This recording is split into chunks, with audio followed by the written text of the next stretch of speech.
Now in their second season, Leadership of the Leaf with more cigar knowledge and more leadership insights. Two great leaders smoking great cigars. Here's our host, Austin and Dice. Grab a drink and jump in with a cut and a light. Welcome to another podcast of Leadership of the Leaf. My name's Austin. And I'm Dice. And Mr. Dice, what are you smoking tonight? I am smoking a wonderful cigar that my co-host decided to share with me. Yay. It is a EP Carrillo Allegiance. Hey, I heard those are pretty good. It's an excellent stick. You sent two, so I was able to enjoy one off air before enjoying one on air with our listeners and you, of course. Of course, right? And what is the drink of choice that you are pairing this cigar with? Because I don't see your traditional Henny in front of you. Oh, look at that. Someone's paying attention. Sir, I am going to enjoy this cigar with a Sapporo premium beer. Yes, sir. Fair enough. I'm more of an Asahi guy because I was in Japan for a little bit, but Sapporo is a good second. Fair enough. I can't argue with it. Both of those sound delicious, and I'm slightly jealous. Well, maybe I'll be jealous of whatever you're smoking. What are you smoking, my good friend? Oh, well, I am smoking the EP Carrillo Allegiance. What a coincidence. I love it. Weird. And I decided to pair that with it's a brand that I've had before, but this is a new whiskey. So it's the Hulling Station, but it's a very small batch. So it's 100 proof, 50% alcohol by volume. It's basically just a blend of straight whiskeys. Very delicious. If you want to see the bottle, it'll be on our Instagram at Leadership of the Leaf, and you can view it there. Oh, that's great. Now, I did a little research with the cigar after we smoked it the first time, and the pairing for it, there was two different pairings for it. One was a whiskey, which I believe you're fucking hitting the nail on the head there. And the second one, oddly enough, was beer. Hey! But it's a different strength of beer. But I'm not a beer guy. I go with what I know. So here we are. Yeah. But so obviously we got to talk about cigars. This is Leadership of the Leaf. So what is our cigar topic? Because I feel a disturbance in my bones about a subject I don't want to talk about. This is definitely a subject that we have avoided for almost 2 complete seasons. Because if you know this or not, we're in the end of our season 2 here. We're on the second half. I do know. Yeah, we're over halfway done. So it's time. And whose fault is this? Talk about Plume versus mold. I don't want to. It's a fight. It's a fight. Every single time it's a fight. It's a fight. Well, maybe we can dispel some rumors or something. Fuck no. Everyone has their opinions, and you're either firmly in the Plume camp or you're firmly in the mold camp and all this other bullshit. Fuck it. Maybe the leadership topic will make you feel better. Oh, you think so? You think the leadership topic of evidence-based decision-making would make me feel better? What's the evidence you're basing that on? See how I did that? That was pretty good. I think it goes well with the mold versus Plume. I hate you. That's fine. You can hate me. Yeah. Oh, speaking of hate. I got it. Before we get in. Story time. I love story time. All right, let's story time it up. Good story time. Okay, so Total Wine and More. Mm-hmm. I purchased some cigars from there. The kid wanted to go to a bookstore. Total Wine and More was right next door. So why not? I got time to kill. Let's go buy some cigars. That's fair. I mean, that is a valid point. I would do the same thing. All right. So I picked 3 cigars. One was like Chile Mousse, the Perdomo, and SLR. Not that matters. So I go to the register, pay, and the guy behind the register was like, I agree with all 3 of your picks. I was like, really? Even the Chile Mousse? He said, yes, the Chile Mousse, you will find, but the price tag is going to be a good cigar. All right, I'm excited. Get home. Family's the rest. Light up the chillin' mousse. Crackle, wrapper comes off. Shitty. Just shitty. Everything about the cigar, right? So I was like, I'm going to call them and tell them that their humidor is messed up or something. Because when I went in the humidor, it had like this damp odor smell. Ew. I understand it's a moist area because of the wood. I understand that. But it was a different smell than I normally have in humidors. Right. We've been in the cigar game for a minute now. But the store was closed by the time I was calling. It wasn't been worthwhile. So the next day, I got a survey in my email for Total Wine & More. I was like, this is perfect. This is great. So my thumbs went to moving. Click, clack, click, clack, click, clack. Explain what happened to the cigar, explain the humidor, explain all this stuff. Send. About 2 hours later, I get a phone call from Total Wine & More. I can't remember the guy's name. I think his name was Aaron. Aaron. Aaron. You done fucked up, Aaron. So he calls me up and he's asking questions and I'm explaining what happened. And he was like, I've been smoking cigars for 35 years. I said, I'm upward in the 20s, whatever. So I'm not a rookie to this. Explaining the whole thing. He was like, you know what? Come back down. I have to replace the chillin' mousse for you. I was like, you don't have to worry about that at all. I'm just happy you called. I'm glad you checked your humidor settings. I'm glad you checked the rest of the box. I'm just content that you followed up on this survey that I did. Right. He said, I'm not that kind of guy. I'm not that person. I noticed you purchased a few others. We can talk about other cigars. I have some I can share with you. I have to replace the chillin' mousse because that's the kind of guy I am. I was like, well, you know what, buddy? I'm down. I haven't went there yet. I go there this weekend. I know we don't have time frames, but I go there this weekend. That's coming. Yep. And I'll chit chat with them, and I'll actually share that I have a podcast, and I will share that I'm telling all our listeners that's on air about Total Wine & More, how much they care about their customers, how much they care about their surveys. Like I wasn't looking for a free cigar. No. What I wanted was them to fix the humidor. Right. That's what I wanted. But hey, I mean, I'll go chit chat with them. I'm not looking for it, but I'll chit chat with them to clear up the air and high five them because that was amazing customer service. That's dope. I want to know the part 2 to that story. You know, I want to see what happens on the back end. Like, hey, did you finally get a good cigar? Did they find something wrong with their humidor? You know, all of the details. I can share with you now that there had to be a problem with the humidor because the chillin' mousse I didn't put in my humidor. I smoked it right away coming from there, right? So the total time in my car, maybe 30 minutes. That shouldn't dry it out that much. Shouldn't have any effect on it, right? Even in Vegas. The other 2 cigars acclimated to my house, acclimated to my humidor, acclimated away from where it was stored at Total Wine & More. So when I smoked them, one of them the next night, the cigar was perfect. It burned excellent, everything about it. So no matter what this guy shares with me, because I'm pretty sure he's going to try to save face because he's the cigar guy. Yeah, right. Not saying anything negative, but it had to be some setting in his humidor. There's no other option in my opinion. Or there is another option. I'm a big fat liar. The other option is I got a shitty cigar. Sometimes that happens. You get a shitty cigar. It's possible. So we'll find out. Part 2 coming. Part 2 coming. I'm excited. All right. Let's dive in to Plume versus mold. All right. I started this segment off with there's lots of incorrect information about the difference between mold and plume on a cigar. Right? Yep. Okay. Yep. I'm with you. I'm right there with you. So I wanted to start off with the topic that is probably numero uno, the one that everyone gets the most. It is the most common of these two. 98% of the time is exactly what, let's go 99% of the time, it's exactly what it is. Mold. Yeah. All right. So mold can be blue, green, yellow, green, and commonly confused with plume, the white color. Did you just say green twice?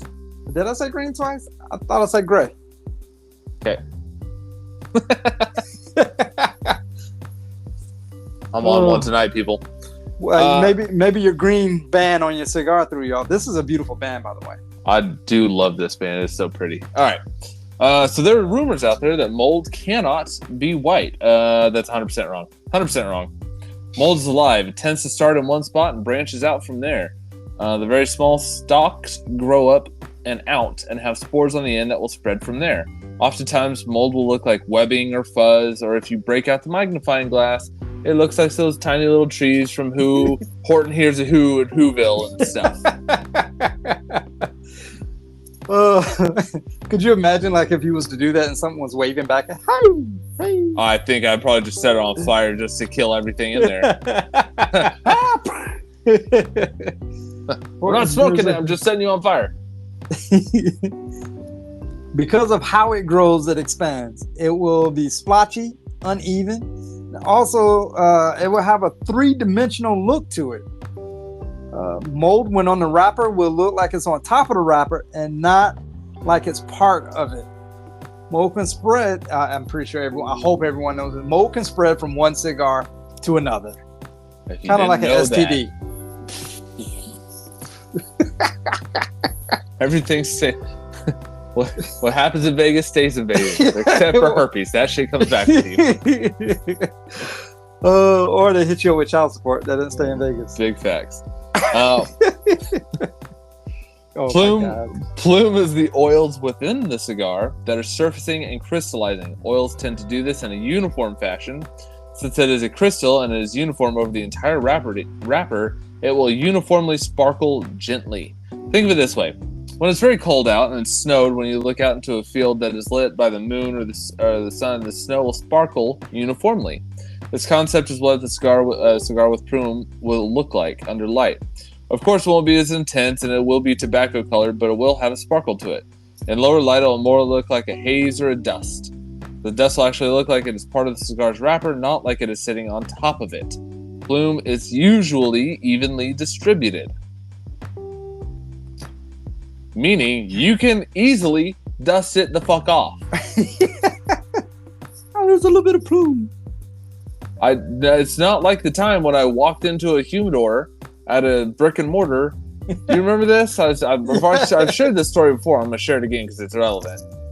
I walked into a humidor, and I started looking, and there was, like, I found out some backstory after this story took place, so I'll share that as well. But, so this place was operating. They had the built-in humidor system, right?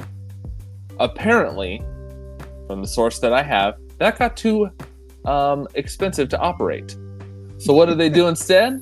They filled up buckets with water and put them in the corners as a humidification device. Then when I go in there and I see said buckets of water, which automatically I thought there was a leak in the humidification, right? I mean, they're sitting in the corners, they're under the kind of humidors. I'm like, oh, this must be like a fucking must be a like leak in the humidification system. Like maybe they're coming to get it on Tuesday or something. Nope. That was their humidification system. I pick up a My Father cigar and I look at it and I'm like, I think you got mold, brother. And he goes, no, that's Plume, and we're proud of our Plume here. And I looked at him, I said, Plume does not look like cobwebs. You got mold. And he goes, no, you're wrong. It's Plume because it's white. I can't tell you how quickly I walked out of the humidor and just left. Never went back. And now they're shut down. Huh. They're shut down. Weird, right? Fucking losers. Yeah. But it's not an exact science, right? So it's going to depend on your humidification or your humidor, the conditions it's stored in, and of course, the cigar. The more oily the tobacco, like Maduros, Oscuros, tend to be darker colored, oily. The more the chances are that you'll see Plume once it's aged. But Plume is pretty rare. I haven't seen it too often. I've never had visible Plume on any cigars I own. And my humidor is only about, I think mine's only, it's about 2 years old. Yeah. That's kind of the point I want to hit home to a lot of people, because you see the debate and stuff online all the time, and like, I got Plume. Like, Plume is like finding a 4-leaf clover. Yeah, it can happen, but you know, the likelihood isn't very high. Right. And I can tell you that Plume never really manifests in the foot of a cigar. No. So if you look at the foot of your cigar and you see white, that's automatically mold. Just chuck it. Clean out your humidor. But plume on a cigar and mold on a cigar are two different things and distinct things that can affect cigars. Plume, also known as bloom, is a desirable occurrence on a well-aged cigar. It appears as the fine white powdery dust on the surface of a cigar. Plume is a result of oils and sugars rising to the surface of a cigar's wrapper over time, indicating that the cigar has been properly stored and aged. It is safe and considered a sign of quality. So, if we're talking about signs of quality, if you was to talk about the first third of your cigar, would it be a sign of quality? I would say yes. I'm curious of what you are getting, because I'm pretty confident we're going to be getting something different. I'm drinking a yeasty beer, and you're drinking a nice small batch whiskey. Earth, leather, cocoa. There's not really a hint of pepper in this at all. I get a little bit of a sweetness. Yeah. It's pretty leather. Leather is, I would say, leather is the dominating note that I get out of this. Okay. My dominating note is nutty to me. Almost like an almond. Yeah. Yeah, I can see that. If I had to pick a cocoa, like a milk chocolatey and nutty, I can definitely understand the leather. So that's where I'm at right now. Yeah. Well, this is, the wrapper is Ecuadorian Sumatra, and then Nicaragua. But it's very, very, very good. Because I was definitely saying leather is definitely a component in there. I can definitely understand how you get leather. Mine is definitely nutty, but I'm curious to how the second third is going to go. Yeah, I'm excited. Definitely excited on this one. This EP Carrillo had what? They had the number one cigar back in 2019, 2020 with somewhere the Pledge. Yeah. Yeah. And now they have Pledge of Allegiance, which is an amalgamation of these two cigars, and I want it. What was that word again? Say it again. Amalgamation. It's a great word, sir. I'm here to educate. Oh my goodness, I can't even say the word amalgamation. Yeah, amalgamation. Right, you got it. That's right. You got it right the first time. All right. It's a combination of both those cigars. Cause I like Dice dummy terms. Combination, collaboration. Ice is back with brand new edition. Oh, yeah. I should have known not to say that. I haven't seen that cigar out for sale. I'm not saying it's not on the shelves. I have not seen it. Pretty sure that's the one with the hand-painted box that I'm like. Oh yeah, you did show me that hand-painted box. That is a lacquer finish too. Yeah, that I'm in love with. But it's definitely something, especially off the strength of this one. I would definitely pick that cigar up. Yeah. Well, I mean, EP Carrillo, they're probably blending some of the best cigars right now. Yeah. I mean, I'm pretty sure that's opinion based, and that's going to be one I'm sharing. So on 15 June 2023, Pledge of America or Pledge of Allegiance is on its way to cigar shops. Yeah, I want a box of those. Just because they're hand painted, lacquer finish. It's purely based off the look of the box. The fact that I love the Pledge, I love the Allegiance. I don't know why I wouldn't love the Pledge of Allegiance. I like Pledge. I like Allegiance. Woo wee! Look at that. Yeah. You can't tell me that you would not just be like, if you see that on the shelf, boink. Yeah. Take like. But I don't know that I want to pay the price tag. Yeah, stuff ain't cheap, my friend. But you know what? $20 a piece. You know what is cheap? You know what's very cheap? Mold. Mold is cheap. Mold on a cigar, on the other hand, is undesirable occurrence. It's definitely undesirable, right? It appears as fuzzy patches. We said this. Green. Remember I said green like a bunch of times. Mold is caused by excess moisture in the storage environment and can negatively affect the cigar's taste and aroma. Smoking a cigar with mold is recommended and may be harmful to your health. I like how you put smoking a cigar with mold is harmful to your health. Like smoking a regular cigar is potentially not harmful to your health. Hey, I was looking at a study for that.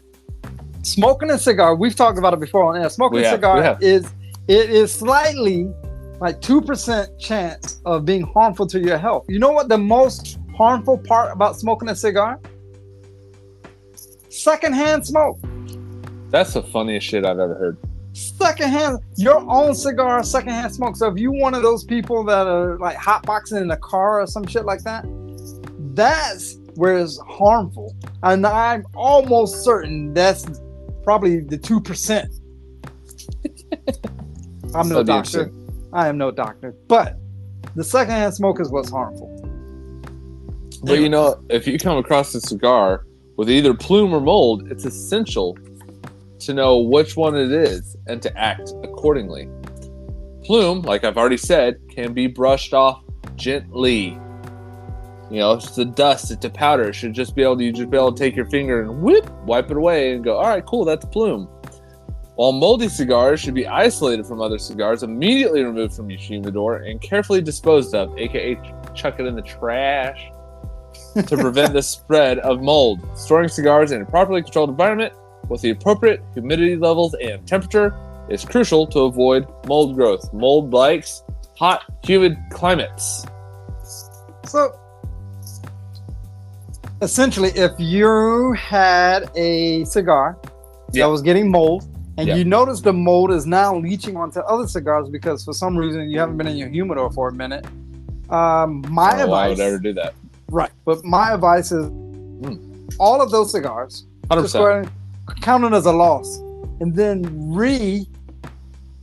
wipe down your humidor, re-season your humidor, take it out of rotation for a hot minute, just so you don't have the mold spores actually in the wood grain of your humidor. Yeah, I mean, there's videos, there's articles online that tell you how to clean out the mold in your humidor.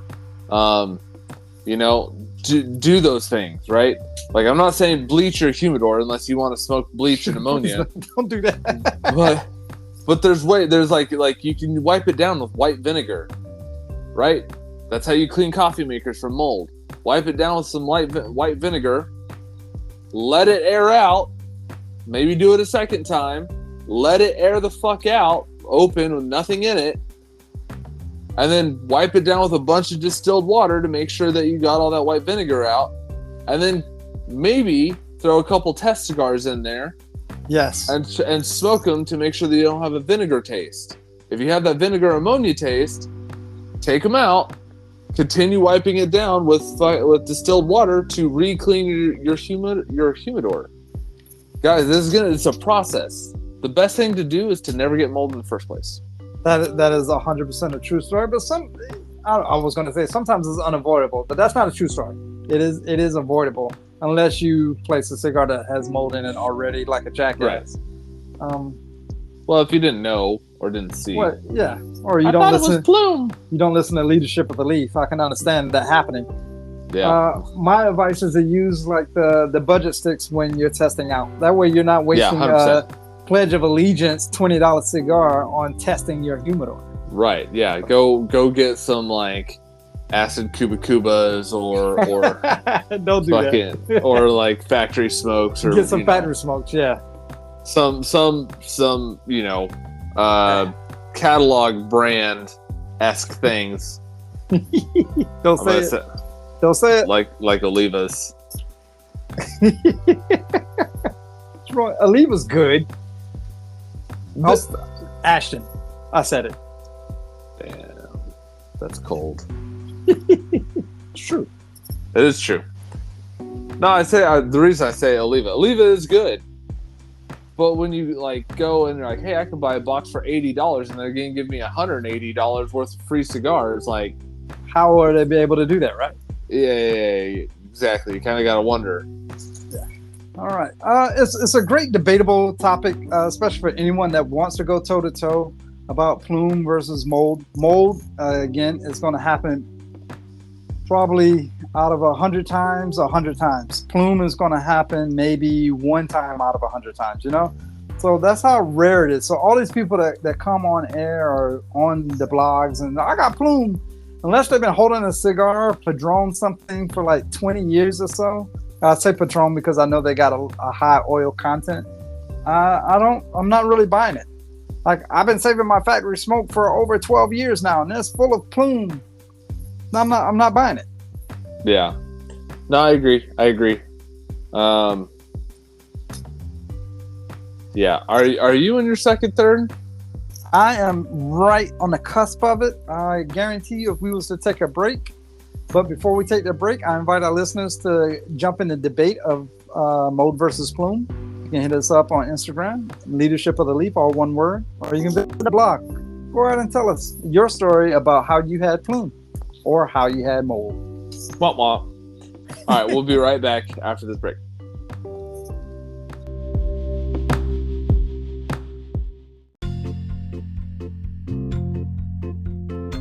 All right. Hey, everyone. Thanks for listening to Leadership of the Leaf. I'm just letting you know, if you want to see what kind of cigars that myself, Dice, and Austin, what we're smoking on each episode, check out our Instagram on Leadership of the Leaf. All one word. At Leadership of the Leaf. And please, leave us a comment. Send us a message with what other questions or what you guys are smoking on. Maybe you guys have some suggestions for us that we'd love to give it a shot. At Leadership of the Leaf on Instagram.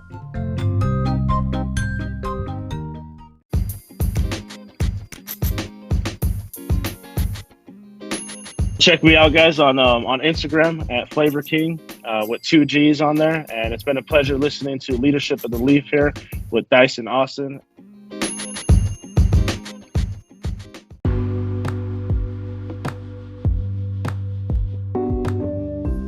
All right. Hey, we're back from that break. And Austin, Sir. I'm curious. Yes.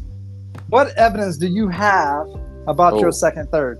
Ooh, my second, third. Well, I have the tasting notes of my palate and the smoke that I inhale into you my inhale mouth. The smoke? Into my mouth, not into my lungs.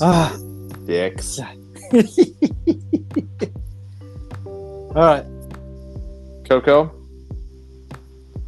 nutty, coffee. Oh, that's wonderful, sir. Brown sugar. And I think that's the sweetness of the cocoa with the tobacco is giving me, in my mind, brown sugar. Brown sugar. Okay, I can see that. Coffee. And my background note is leather. Interesting. All right. Yes, that is great evidence. So, people in leadership roles often have to make decisions that affect pretty much the entire company or just the team. So it's important that they have sound processes for making important choices. Usually, they either, they go with their gut or they try to use logic, but another one is an approach is evidence-based decision-making.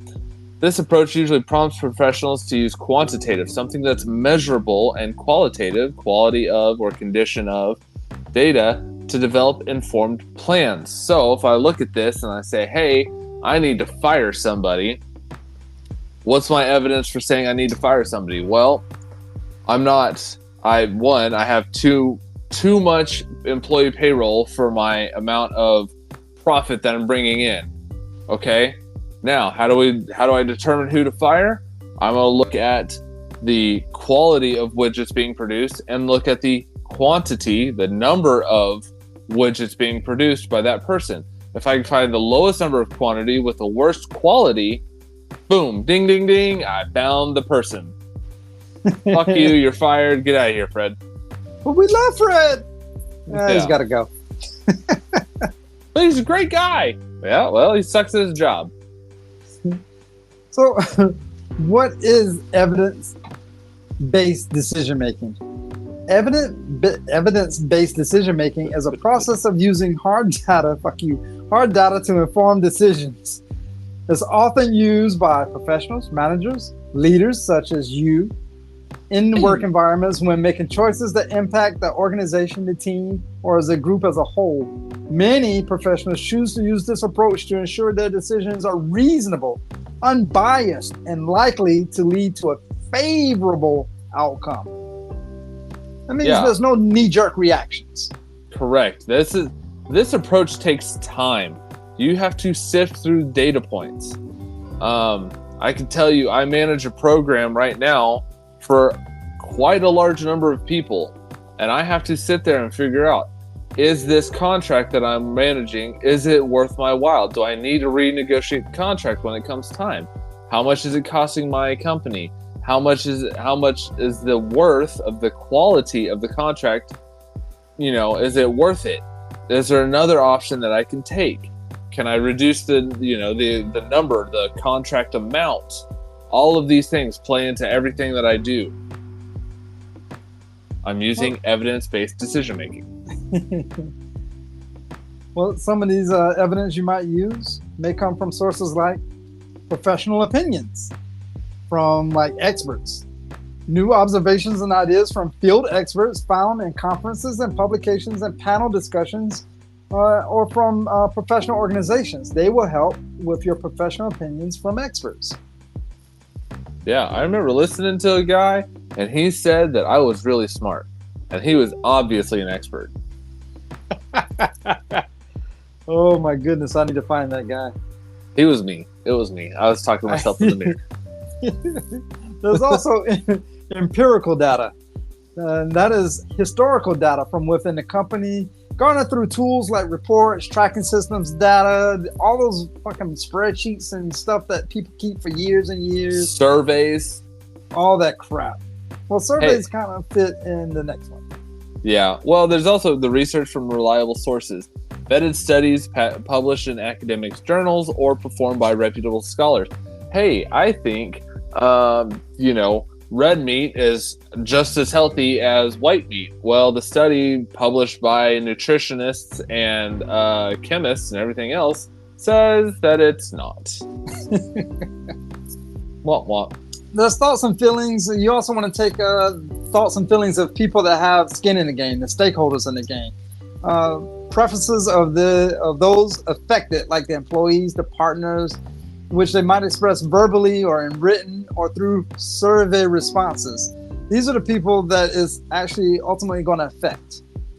Right. If you're a consumer-based company, right, you're selling to consumers, maybe you do a survey like Total Wine that says, hey, how was your experience at our store? And you go, hey, your humidor is shit. You got fucked up cigars and I don't like it. And they go, oh, how can we fix that? And they go back and they look at their data. Is there other surveys like this? Maybe we do have bad humidors or whatever the case happens to be. Boom. Surveys. That's evidence-based decision-making, which is the reason why he called me. Yep. That was cool. That was actually pretty cool. It was very cool. So how does that work, right? So evidence-based decision-making typically includes 3 stages. You have to find or collect the evidence, you critique and interpret the evidence, and then you have to apply or practice insights. So collecting the evidence. Once you've identified an issue you'd like to solve and developed a hypothetical solution, you can begin gathering evidence that can help you test your plan's likelihood of success. It's vital that you're impartial and thorough during this stage because incomplete or selective data might skew your results. To ensure you're collecting data, a balanced group of data points, it's helpful to target both external and internal data. You cannot have a results bias, a bias in this thing, because if you sit there and you go, I think all gingers are the greatest people in the world, and you survey only gingers, you're going to get skewed data. Correct. Or if you don't like the number 5, and you constantly skip over that number when you're researching whatever, your data, everything is going to be biased. So that, in my opinion, that's probably going to be the hardest part for anybody that's really trying to self-evaluate or actually go down the rabbit hole of trying to find evidence-based decision-making statistics and everything to use. Because let's go. Human error. Human always wants what's best for them in the long run, right? You're looking out for numero uno. But you got to take a back seat to that and have an unbiased approach to a lot of this stuff, because you don't want to skew it. Right. If you ask an oil and gas company, are electric cars better than gas cars? They're going to be like, no, they're terrible. How could you say that? But then you go ask an electric car company like Tesla or Lucid or Rivian or whatever, like, hey, are these better than gas cars? And they're going to be like, heck yeah, they are. Those are biased sources. You can't use those sources. You have to go out to the consumer, the mass public, and make sure your data is not biased. So ask the question. It involves converting your information into answerable questions. So there's a background question. This type of question is broad, basic knowledge question that can be usually answered from information found in textbooks or any sort of publication. Then you have the foreground question. That is a very specific question that's usually answered by investigating the research.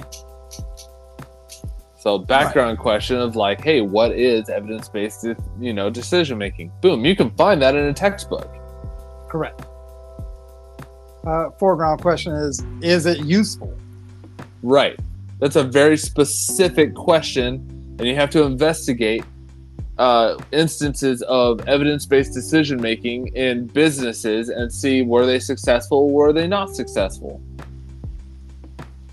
Access the information by tracking down the best evidence which to answer the questions.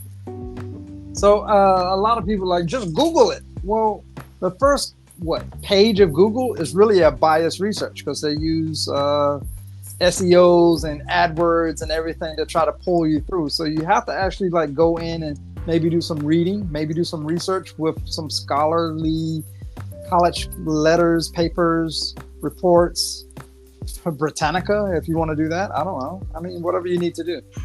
Right. Like the first page of Google can be bought. So you might have to sit there and, if you Google like, are potato chips tasty? Like the first thing that's probably going to come up is a Lay's website going, potato chips are the tastiest thing in the world. And then like later on down page 1, you're going to see some vegan, vegetable thing saying potato chips are the worst thing in the world. And you just got to make sure you sift through the sources and make sure they're actually good to go, which leads us into interpreting or critiquing the evidence. So during that next stage, you've gathered all the data and you review it to attempt to make the unknown into something that is known. So while you're analyzing the data, it's helpful to organize responses into groups. You have descriptive analytics, which is reviewing the facts and summarizing your findings. Predictive analytics, using past results to set expectations for future outcomes. And prescriptive analytics, strategizing based on the data to choose the best course of action. Like descriptive analytics is like, an NFL guy, analyst saying, Alvin Kamara runs for, 1,000 yards in the last 3 or 5 games. All right, cool. Got it. That is descriptive. You could looked at the data. You looked at the last 5 games. He ran for 1,000 yards in the last 3 of them. Got it. Predictive analytics, you could sit there and go, based on that evidence, I predict, and the weakness of, I don't know, fucking Carolina being good this year. Yeah, Carolina's not likely because it defense sucked. And you're gonna go, Alvin Kamara is gonna run for over 1,000 yards against Carolina's defense. Boom, that's predictive analytics. And they have the prescriptive, which is saying the coach going, hey, I think we should give the ball to Alvin Kamara because Carolina's defense blows goat, and he's ran for 1,000 yards in the last 3 to 5 games. I think he could do it again, and that's going to help us win this game. Boom. Well, with your analysis, it's got to be impartial. It's got to be 100% impartial, because you got to try to value each data set. So each thing that you just spoke about, you have to analyze, like, all right, all that makes sense. All of it makes sense, right? So we can move forward. Yeah. Appraising or critiquing the evidence is an important stage of evidence-based practice. Once the evidence is gathered, which you did, the researcher must critically critique each study to ensure it's credible, clinical significance, as well as relevance to your clinical question. Critical appraisal is crucial to determining not only what was done, but how well it was done. So you look at your board, you look at your X's and O's, you look at this last season, you look at the trades that happen, you look at everything, and you want to take in consideration whoever is doing the sports analysis, whoever is doing the analytical talking of the situation. Because if you get Joe Dirt off the street, you're not going to really take him as seriously if you was listening to Joe Madden, you know? Yeah. Well, and then the other thing is too, is, you know, like if the coach of the Cincinnati Bengals comes on there and goes, "We're winning a Super Bowl this year, guaranteed. Joe Burrow is in top shape, and our O-line is great, and our defense is amazing." Look, he's biased. He could be right, but he's biased. He's coaching that team. Of course, he has to say that. But if you get some ESPN analytic like Colin Cowherd or Stephen A. Smith or somebody like that, and they're like, "Hey, Bengals probably have the best chance based on these numbers to win a Super Bowl this year," that you can probably trust, because you're like, all right, that data makes sense. Okay, they're giving him a chance. They're not saying it's the sure thing. They're giving him a percentage of the chance. Okay, I got it. That makes sense. That bias is pretty well removed. Well, yeah, appraising the evidence is important to consider factors such as what we was discussing is the currency of information, the time frame of this information. You don't want to compare 1949 to 2023 or 2024. That's not cool. Or shit, Michael Jordan's better than LeBron James. I'll say that all day, every day. All right. You also want to factor in any biases. I hate LeBron James. There you go. That's a bias. We both hate LeBron James. That's a bias. Similarities. We both are similar, but if we had a group of 30 of us saying the same thing, that's going to sound a little different than two people that blurt out, "I hate LeBron James." Right. That's the size of the study. Right now, it's just two of us saying we hate LeBron James. I'm pretty confident there's going to be more people that say they like him more than hate him. And is it the right study? We hate LeBron James. Are we the right study for this? No, but it doesn't change the fact that we're right. I'm just kidding. I'm kidding. But all of this stuff is showing you guys, right? Like all of this, everything you guys hear, listen to, read, consume on social media, on the internet, on whatever, you have to look at the sources of what is being given. If you get a study sponsored by Welch's to say grape jelly is the best kind of jelly, is that really a good study? We studied 10,000 people and we found out that grape jelly is the most liked flavor of jelly. Bitch, you're Welch's. Like, you're gonna cherry pick the data. Fuck off. That's a bias. Correct. Doesn't work. Similarities are too close. Exactly. But if you get, the FDA and they say, "Hey, we asked 20,000 people what their favorite flavor of jelly is, and they all said grape." Okay, cool. It doesn't mean it's Welch's grape. It just says grape. Right. Perfect. Boom. That's a good study. There's no bias there. The size of the study is good. Why is the study being conducted? Who the fuck knows? But it's one that I made up. So listen to me. Well, you got to imply your insights. Oh, that's the final stage. So in that final stage of evidence-based decision-making, professionals execute their decisions and evaluate the results. During this stage, it's important to observe the response to your decisions objectively so you can honestly assess them. Internal data like key performance indicators, or KPIs, and financial figures can help you decide if your decision has been productive for business. Meanwhile, you can use tools like surveys, one-on-one meetings, and personal observations of employee behavior to learn how the team feels about the decision. If you sit there and going, hey, I'm firing Frank because he's the worst at his job, he produces the lowest amount of widgets and the worst quality. If you fire Frank and your production goes down, even though he was the worst widget maker by quantitative and qualitative numbers, maybe you come to find out he was the morale guy. He was the dude that lifted every other buddy's spirits to make you even more money than you actually realized.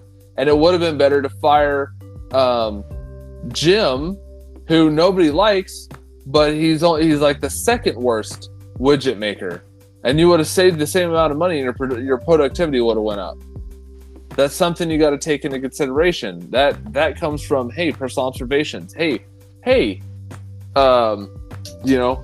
Jerry, why did your production go down after I fired Frank? Like, well, he used to keep me laughing, made the day go by quicker. It was a lot easier to work with. Now I just got fucking, I don't even know what his name I said, Tom or whatever. He sucks ass and I hate him and I hate looking at his stupid face. And so now, my productivity went down. Like, shit, all right. Go through your team. You're like, oh, shit, maybe I should have fired Tom instead of Frank. That's definitely a main portion of the whole evidence-based decision-making, because you use the evidence to make that decision, but you also want to evaluate to make sure that was the right decision you made. So I can understand that being the final process, the final stage in this whole process. You're not always going to make the right decision. Just like any other, if you go with your gut or you go with whatever, you're not always going to make the right decision. But that's the whole point of using the evidence-based decision-making to make those decisions best for the company, your team, corporation, whatever you're working for. But there are some reasons why evidence-making decision is important. It can increase the likelihood of successful outcomes. Like you was discussing, if you fire the right guy, you could increase productivity, or if you fire the wrong guy, it could go down. Evidence-based decision-making encourage professionals to think through their plans carefully before executing them, reducing the likelihood of a hasty decision or a knee-jerk reaction. The approach also relies on hard data rather than feelings or opinions, making it easier to choose reliable methods that are known to lead to success. Comprehensive evidence can help leaders minimize the risk when making company-wide decisions. So maybe everyone does like Jim or Fred or whatever name you choose. Maybe they do like him better, but that was their feelings. That was how they felt about that person. So evidence-based decision-making is taking feelings out of the equation and just looking straight at data. Right. Now, of course, once we remove that chess piece from the board, the data shows that everything went down. Right. So if we was to put Fred back and take the other guy out and production goes up, data shows that we made the right decision the second time instead of the first time.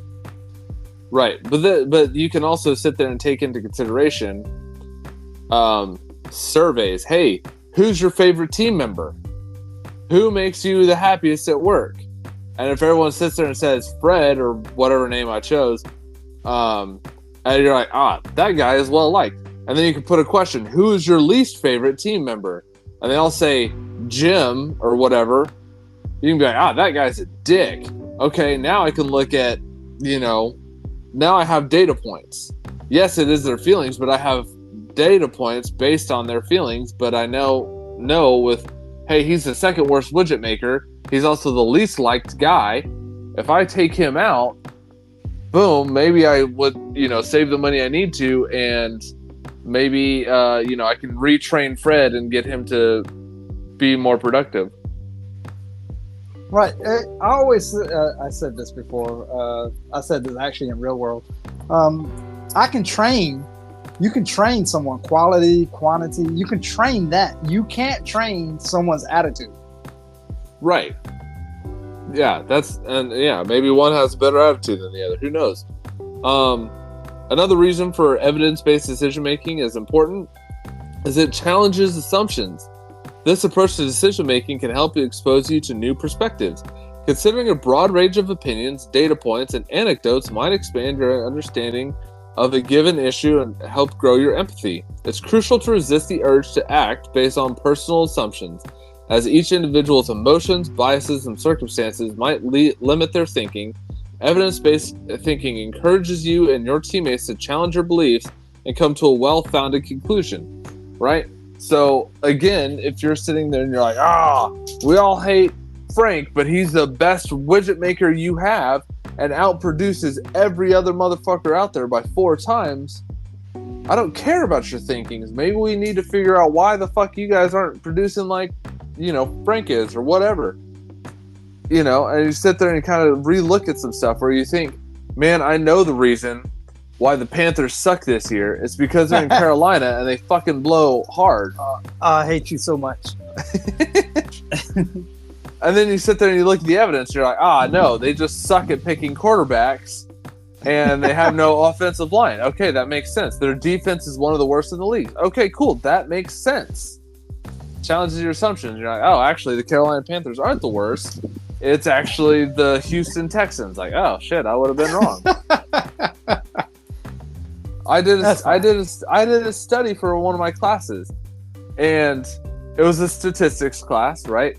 I hate statistics. 100%. But I was required to make a question and say and then use statistics to back my assumption up. So my assumption was the Western Conference of the NBA is seen as currently the tougher conference in the NBA. I said the reason I think this is because they have a higher number of higher percentage free throw makers. So more of their players in the Western Conference make a higher number of percentage of their free throws. Right? Now, maybe that was the wrong data point to go after, but that's what I went after, right? I was like, they're sitting there getting fouled, they're making free throws, which gives them more points, which makes them a tougher team to beat. Boom, boom, boom. Okay? And I could have followed that up with how many fouls they get made versus the Eastern Conference. So I did the research. I did the research of, Western Conference free throw makers made 0 effect on the outcome of the games from a statistical standpoint. But I had to challenge my assumption because I was like, that's the reason. Because watching in that year, I remember specifically thinking Eastern Conference people don't make their free throws worth a shit. They're shooting in the 70th percentile at best most of the time. Meanwhile, the Western Conference is shooting in the 80s to 90s.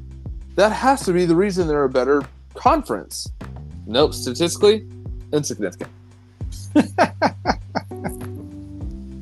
was an interesting study that I did, but it challenged my assumptions. That was my whole reason. Well, yeah, and then you looked at the information, analyzed it, and figured out there's really not that big of a correlation. Right, which is, there's nothing worse than being wrong, but it was interesting to know. Well, another important aspect of it is it leads to unbiased decisions. This method helps organizations make objective decisions that are best for the group as a whole. Carefully weighing the options or using numerical or historical data to support hypotheses can help you make impartial choices. It can also help democratize decisions. When key decision makers rely on their own thoughts and feelings too heavily, it could lead to unbalanced or emotional decisions that could benefit some people more than others. Evidence-based decision-making, alternatively, takes into account the opinions of experts and stakeholders to arrive to a fair, justifiable conclusion. Right. And that basically is, I hate Fred to the nth degree, whatever. The team likes Fred. So if I didn't take my team into consideration, Fred would be gone just based off my personal opinion and thoughts and feelings about Fred, period. Right. It could be, hey, I walked past the desk, and every time I walk past Fred's desk, he's never there. He's off, smoking or being with Joe Blow over the fucking water cooler or some shit like that. He's never at his fucking desk, and I just hate the way his face looks. But when you start looking at the data, you find out Fred actually outworks all of your other employees, including the one you like the best, because we all like the one, we all like somebody better than everybody else, and he outworks them 4-1. Like, oh fuck, I can't get rid of Fred. Like, he outworks everybody and he's well liked. All right, shit. Maybe I need to reevaluate. Maybe. I still don't like Fred. Yeah, agreed. It can help increase employee engagement. Since this process encourages decision makers to consider the thoughts and feelings of the workforce before implementing new procedures or changing internal processes, it could increase employee satisfaction and engagement. Many people appreciate having their opinions heard, as surveying the group before moving forward can help demonstrate that leaders care about the team's happiness and comfort. Thoughtful, informed decisions about processes and environment can also improve morale by improving business outcomes, increasing efficiency, or improving company culture. So if I sat there and I'm like, hey, guys, I'm making a new process. Everyone is now working, instead of 9 to 5, we're all working from 6 to 3. Oh, man, you know what? I like that. Yeah. Everyone gets a couple hours off early. You come in before there's no traffic. Everyone leaves before there's traffic. You get to see your kids earlier. Boom. That's the decision we're making. Fuck you and your feelings. I'm making the decision. And then you come to find out that shit don't work for everybody. Nah, I got kids in school. It just doesn't work for my household, sir. Oh, well, too bad. I already made a decision. But if I had taken your thoughts and opinions into consideration, and this is a basic tenet of change management, if I can get you to have a input into the change that I want to implement, you're much more likely to accept it. If I can get you to own the change that I want to implement by giving me some input, you're much more likely to accept the change that I want to implement. Versus if I just said, even if the input is good, even if the change is good, you're more likely to accept it when I give you a chance to give me input on it. Well, giving the input can also save money. What? It can be costly to test out solution after solution to learn what works best. It might be advantageous to use evidence-based decision-making because it reduces the need for experimentation. By reading case studies, exploring different books and research, and learning how similar decisions affect other companies, you can increase your chances of making the best decision the first time. So could you imagine, like, let's try plan A. That didn't work. All right, let's try plan B. All right, that didn't work. Let's try plan C. You know what? Let's go back to plan A. Imagine how much time and money and everything has been wasted just going through Willie. Yeah. I remember when I worked for you, you had a boss, and he was like, we're going to do a new process. And the process is every shift has to get to a certain point in a build up in a widget producing section part of the process, and that will allow us to reduce the amount of days it's going to take to produce a whole widget. And I looked at his plan and I said, boss, this ain't going to work. And he said, yes, it will. You can easily do this. I'm like, nope, it won't work. I said, you're not taking into consideration all the other X factors. People have appointments. People have vacation time. You're assuming a robotic workforce that never needs to go to the bathroom, that never makes mistakes, that is always here operating at 100%. It just doesn't work. I said, your assumptions are wrong. I said, now if you were to tailor this project, this goal back by 10%, we could make this work. And he refused to believe it. He said, well, everybody else is on board. Why can't you get on board? I'm like, I'm telling you, this doesn't work based off the processes that I think is there. And he refused to listen to it. And I talked to you about it. I remember you talking to me about it. I told him, I was like, I told you, this isn't going to work. I will do my damnedest, but we will not meet this goal. And did we meet that goal, Dice? No, sir. That was a big negative. And I was able to pinpoint exactly why that goal was not met. Why was that? Irrefutable evidence of lack of worker bees. Again, He assumed incorrectly that the worker bees were going to be there 100% of the time, never have anything wrong, never make mistakes, never do anything. He was assuming a mechanical workforce, but we didn't have that. We had a human workforce. If I'm not mistaken, didn't someone go like on vacation or something for a lengthy period of time? Also during that time frame? Yes. So, and if I remember, that person was actually like one of the good ones. Like, yeah, we can always rely on this guy if he's here. Yeah, 100%. That's exactly what happened. And I got questioned, why isn't this working? And I was like, what do you... And I said, and he even observed after that. He observed us for a week straight of us trying to do his process, and came to the conclusion, they're doing their best to try to make this work. There's just too many other things that I didn't consider when trying to make this change. Had he received our input, he would have saved time, he would have saved money, and more importantly, he would have had my trust and engagement. But he didn't have it. You know one thing he didn't do? What's that? Come out and help. Yeah. Weird. But here's some tips that'll help you implement evidence-based decision-making in the workplace. Investigate the question thoroughly before beginning. Take your time reviewing the circumstances you plan to address before you start formulating a plan.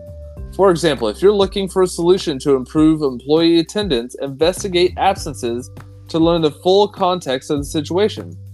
It's essential that you understand the issue completely before you start researching the solutions, because doing so minimizes the risk that you might miss a vital part of the situation, like we were just talking about. Correct. Think about what you're attempting to solve and what might be causing it, as this information might inform your process. Again, I got kids in school. I can't show up here exactly at 8:30. I got them on the bus at 8:30. I could show up at 9 though, and I can work till 5. It's so important that make sure you ask the right questions or field the questions beforehand, because you got to investigate the question thoroughly before beginning. It's just such a broad statement to pinpoint exactly that question, because it goes back to the background questions and the forefront. What was it called? Forefront questions? Foreground questions. Because if you start off with the wrong questions to begin with, then your data's going to be skewed. You're not going to get the right information you're looking for. And if you don't ask the right question, your answers are already going to be biased because you asked the wrong question, because you are personally trying to get the stats that you want to work. Right, of course. It's one of those things where you have to be cognitive of your own bias of the problem you're trying to solve, right? If I come to HR and I say, I have a problem with Dice. He's always smelling like smoke. He's never at his job, and it's distracting me from my work. Okay, your first gut instinct is like, all right, cool. I'll just swap you and Dice, or you or Dice with somebody else, and make it better. Come to find out, it's not actually Dice that's doing this. It's the person on the opposite side of Dice, and they're the problem. And so if you move me or you move Dice, you may solve the problem for one of us, but in reality, it's not either of us, and you actually have to talk to the other, person that said, dude, stop eating liver and onions and stop smoking all the damn time like a chimney. You're distracting other people. If you ask the wrong questions, you're going to get the wrong answers. Well, that leads to the next part is you got to, next tip, should I say, you got to prioritize the proven facts. While it's important to consider every piece of data, factual evidence like numerical data and peer-reviewed research is typically the most reliable. Sometimes different data sources will offer contradictory insights. If you're unsure which data point to trust, choose to weigh facts and stats more heavily than opinions. Like, it could be your opinion that guy smells like smoke all the time. Someone else like, I enjoy cigars all the time. I think that guy smells pleasant. Yeah. Right. Well, yeah, it's like, hey, this guy eats jalapenos and he points a fan on himself, but it blows in my direction. So all his farts, like his jalapeno farts, come blowing in my fucking direction. That guy's a dick. And it could be just simple as like, hey, why don't you blow that fan a different direction? Like, oh, I didn't realize I was making a problem. Like, oh, okay, cool. Or, hey, there's a proven fact that the Brooklyn Nets lost in the first round of playoffs and will continue to lose in the playoffs if they make it at all, because they've done that the last 10 years. That is a fact. Yeah, I hate you. Go Brooklyn. But that's all this wraps up into evidence-based decision making. Now, is evidence-based decision making the end-all be-all? No, it is not the end-all be-all, but it's definitely a helpful tool to have in your belt for any leadership to go through and look at the historical data, look at the current data, look at all the information that is presented, instead of just going off a knee-jerk reaction or a gut reaction that could have a domino effect in a negative aspect for any organization or company. So, yeah, the evidence-based decision-making is a great tool, but it's costly. It takes time to gather the data. Then you have to sift through the data. Then you have to weigh all those data points and then finally reach a conclusion. If you don't have that time, it might be easier, especially if the decision does not require you to go through all that, to just go with the gut feeling. Like, hey, do we go with green paint on the walls for this baby room, or do we go with like a gray neutral color? Like, fuck, it doesn't really matter. What are we having? Oh, we're having a girl or a boy. Like, all right, well, I think green is more relaxing, so let's go with green. Doesn't really matter. Let's go with the gut feeling. You don't have to weigh those opinions. But if you're like, hey, I want to change our entire warehouse structure and reorganize the entire flow of how we do something, that's something that maybe should be taken into consideration. Like, let's do some evidence finding. Let's do some gathering. Let's figure out what the heck is actually going on down there. I think the evidence, hey, I think the warehouse could be more efficient. Oh, okay. Why do you say the evidence could be more efficient? Well, the shipments have to come from one side of the warehouse by forklift or by hand on a hand truck, all the way to shipping on the other side of the warehouse, and it's a quarter mile every single time. If we put the higher frequency ordered items closer to shipping, we can reduce our amount of time for grabbing all those items and putting shipments together, and it'll increase our productivity. Oh, well, that's a good idea. Let's do some fact finding and think if that's the right question, that's the right answer. That fits all that. When you was talking about that, it made me think of the lean process, green belt, black belt, all that crazy stuff. Sigma. Yeah, all that is based off of evidence decision making. Yeah. Because you're not going to willy-nilly just change up the warehouse because that's what you feel like doing that day. That'd be kind of dumb to do it that way. And if you watch any process of any kind of factory or whatever, you want it to flow. So it makes sense to have the evidence-based decision-making, especially when it is detrimental for an organization. It's also detrimental to understand the final third of your cigar. Oh, that is so good. That's a good segue. Good segue, sir. Mine is ramped up. I'm just letting you know. Yeah. Cocoa, leather, and black pepper. Oh, man. I'm almost with you there. My cocoa is more of a spice to me. I want to go cinnamony, but I'm going to stick with a spice. Leather, definitely leather. And I'm actually getting kind of earthy tone on the back end. I see the earthy tone. Yeah, there's a spice there. Yeah, I definitely get it with that retro anyhow. Yeah. I already know the answer to this next question based off the evidence of previous historical data. Oh. Well, do ask your question, sir, and make sure it's the right question to ask to get the answer that you want. Sir, the cigar you are enjoying at this moment, would you say it is a box-worthy cigar, a 5-pack, or just one or two? Considering that I've bought this in a 5-pack, and I shared with you 2 of them, I believe, and I'm semi-regretting that decision because it means less for me to smoke. I'm not mad at you. Yeah, right? I would say this is actually box-worthy. 100%, sir. I agree with you. It's 100% a box-worthy cigar. This is so delicious. so complex. It's got the right flavors at the right time. Just keeps you interested, keeps you going. It's a very, very well-balanced cigar. EP Carrillo does it again. It's not overpowering. It's not super strong, but it's packed full of flavor. Packed full of flavor. And I'm not a huge fan of pepper. And I could force pepper in it, but I went spice. And yeah, that's right up my alley. Yeah. No, this is delicious. The band is beautiful. It's got a nice emerald green band. Everything's just great. I love this cigar. It's delicious. I like the fact they went with like a green band because if I'm not mistaken, green and blue aren't really great colors for cigar bands. But I think times are changing now anyway because there's so many different colors out there. But old school green and blue was not good color for cigar bands. But that is a biased opinion because the green band actually fits this cigar.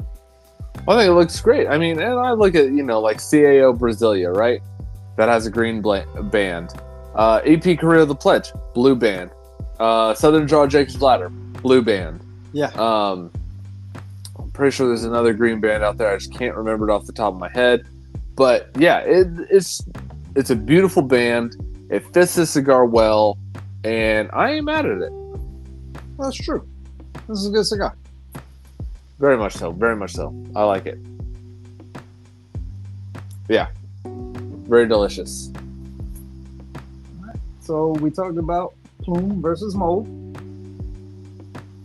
And we hit you guys up with some evidence-based decision-making information.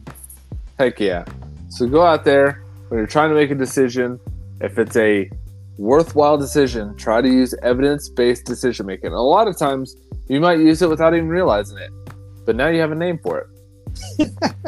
And you'll impress your boss and you're like, well, sir, based on my evidence-based decision making process, I surveyed all these people, I looked at all these data points, I looked at our profitability, I looked at our widgets produced, and all of this to say, I think we should fire Frank. But I like him. It would save us his entire salary and have minimal impact on production. Correct the mundo, sir. Well, I have to say it's a great episode. Very much so. All right, until next time. I'm Austin. And I'm Dice. And remember, great leaders smoke great cigars. All right. Thank you for listening to Leadership of the Leaf. The comments and opinions expressed by the host and guests does not reflect the opinions of those that broadcast this show, nor does it reflect any of our affiliates.